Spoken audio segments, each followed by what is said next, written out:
I'm here to talk to you about remembering who we are. Remembering who we are. You know, we are in an age defined and shaped by crisis. And this past week, which has felt like a decade, which has felt like a century of crises. And in the face of crises, we tend to forget what is critical. I mean, a crisis instills in us things like fear, things like anxiety. I mean, what are the crises of our age? I hear there was something called an impeachment. Right? But think about what was operating there for us. There was a hope that law would prevail. And good people of good conscience who were elected to office would abide by the law. And we're in a crisis point, in a crisis moment, where we recognize that the rule of law is not something that we can rely on. What do we do then? We're in a crisis of identity as a nation that no longer welcomes immigrants openly. I say this, I am a first-generation immigrant. I'll say it again, I'm a first-generation immigrant. I declare this in every space that I enter because I do not want to be afraid. I do not want to be afraid. But I have to admit, when the first Muslim ban happened, what was it, 2 years ago? Felt like 50. And there were threats about taking away naturalization rights. And I've been a naturalized citizen since I was 4.5 years old. I wasn't this tall, I was this tall, right? And then I felt injected by fear. I had taken for granted the right of citizenship. And then something felt like a crisis in my identity and the crisis in the culture. What is I going to do? What am I going to do in a threat to who I am? Now, the word crisis comes to us from the Latin crisis, which means judgment. Judgment, which itself is borrowed from the Greek krisis, which indicates an act of separation. An act of separation. I mean, if you think about the crises we're facing around racism and homophobia and xenophobia and other phobias, we feel the crises separating us from our hearts, separating us from who we are, such that we are instilled with fear and we begin to forget who we are. Now that is unconscionable. That is unconscionable. And I say this thinking about Black History Month, and I think about the history of racism in the United States, this American project. And I offer you a definition of racism, which is the intentional compromise of the integrity of a people. The intentional compromise of the integrity of people. Now, sometimes that compromise can happen from a person to person. But when that compromise comes from the very highest offices and the very highest authorities in the land, you have to wonder what humanity is possible for us as people of color, as queer folks, as immigrants, as women. What integrity and humanity is possible for us.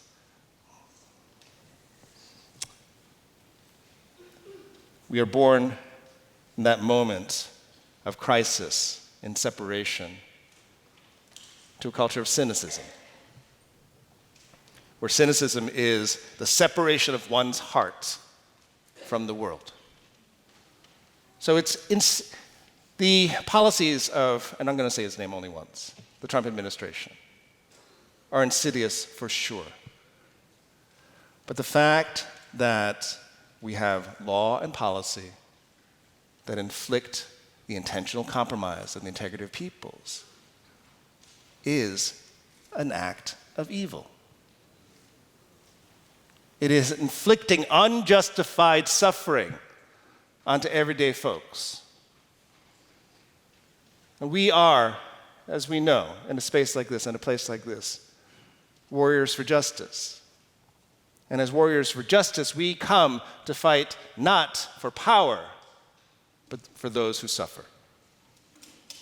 We come to meet their suffering not just with anger, not just with bitterness, but I also implore you not to approach the suffering with cynicism, with your hearts separated from them. I mean, who are the cynics in the room? 6 honest people in a congregation. 6 honest cynics. For all of you private cynics out there. I mean, what's the lament of a cynic? It doesn't matter. It doesn't pertain to me. And that terrible one, I don't care. I don't care. For evil to be inflicted on us, for the compromise of the integrity of our people to be inflicted on us, and then to be punished twice with cynicism is torrential evil. I don't care. You know, we live in Oakland, California, where the homeless, the houseless crisis is just out of control. It is just out of control. And under bridgeways and on sidewalks, you see hundreds and hundreds of houseless and homeless folks whose dignity is not just questioned, whose integrity is not just compromised, but their humanity is degraded and demeaned. And it is very hard to attend to everybody. And you can feel your own cynicism walking there, like, how do I get through the day walking by this degraded, demeaned humanity, but also attending to their suffering? So cynicism is not something that's easy to fight. The 6 of you will attest to that. All right?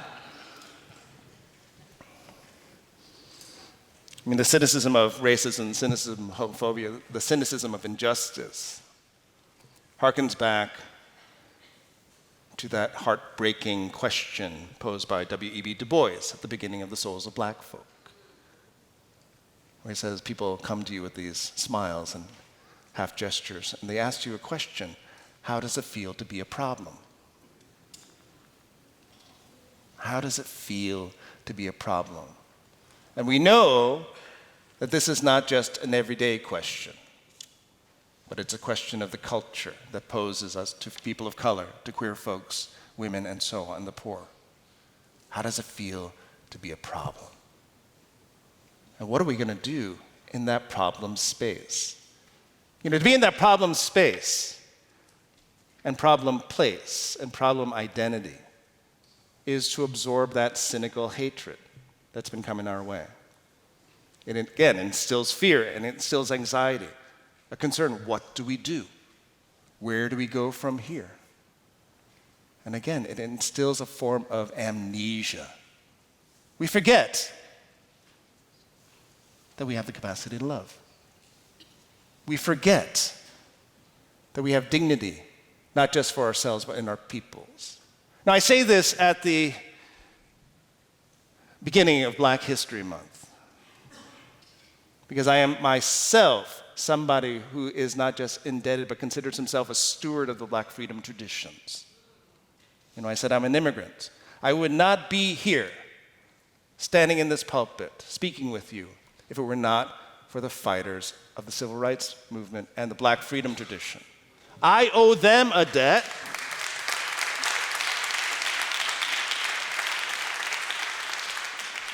I owe them a debt, and I plan to pay it off in spades.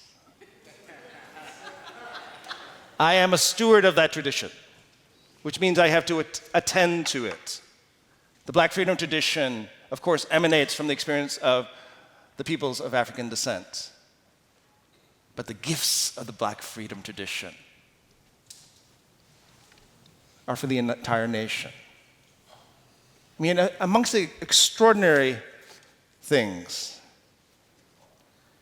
that the Black freedom tradition has gifted us is to say, in the face of impossible violence, of physical violence, of emotional, spiritual, and psychic violence, in the face of impossible violence, the response is one of resilience. The response is one of insisting on humanity in the constant questioning of their humanity. I mean, from 1619 to the present, things have gotten better and things have stayed the same. White supremacy continues to compromise our integrity and our humanity. But the Black freedom tradition did not say that the lesson of being less than human was our fate. They did not say that we had to accept that fate. They did not meet it with cynicism. The Black freedom tradition met evil with hope and with love. How many of us have the capacity to meet evil with hope and love? You know, my people, Koreans, we tend to go for guns and violence. But to not choose violence, but to choose peace, which is also to say, to choose ourselves, is a remarkable, remarkable gift. And the fact that the Black freedom tradition did this, not just for Black folks, but did it for all of us. You hear this? Did it for all of us. That moral witness, that spiritual courage, that extraordinary excellence that says, in the face of depravity, in the face of austerity, we can have something like abundance. And we can have something like joy. You know, to respond to evil is to rely not on the world as it's been given us, but it's to invoke the imagination. It's to invoke love. It's to say, there is more than this. This is not our fate. There is more than this, and we are more than this. We do not have to accept the lesson that we are less than human. Instead, what do we learn from the Black freedom tradition? We are more than enough. We are more than enough. That is a statement of loving abundance, of an abiding joy. We are more than enough. Bring it on. Bring it on. I want to just begin to conclude. Amongst the things that happened this week was the tragic death of Kobe and Gianna Bryant. And I've been querying folks, not the least of whom are my son, Noah, about the effects of their deaths. To appreciate the legend of the figure and the person, but also the complexity of that legacy. For some, it triggered the experiences of sexual violence. And for many, it triggered the tragic loss of excellence cut short, of magnificence brought down in a prime. And I have to say that, of course, his death and her death, Kobe and Gianna's deaths, were tragic, but it also reflected our own struggle with death itself. Yes. Now, I'm here, as I said, as someone who abides by the tradition of the Black freedom tradition, which is also to say the traditions of radical love. And the tradition of radical love says what? You have to love yourself enough to let things die in you in order to live. Radical love says in the face of death, there's still hope and possibility. So we can say, in response to the evil coming our way, that considers our fellow human beings disposable. Think about that. Disposable. Like trash. And resist it. And insist on their humanity. Say, no one is disposable. That we have to let that part of us die to find redemption. To rediscover the worth in people. Because we are, as Christians, people who have learned the lessons of death. The lessons of death come daily. In reflecting on the birth of Jesus, we know what happens later on in that story. It's an ineluctable death, but a death that bears love. So to remember who we are in the face of evil, to remember who we are in the face of crisis, is to say we have love in us. And we are people of radical love. Can you say that? We are people of radical love. This is who we are. Remember who you are. Remember who you are. Look at each other in their faces, in your eyes, and see that loving humanity. I said, you are so beautiful. I'm overwhelmed by the radical love in this room. Thank you.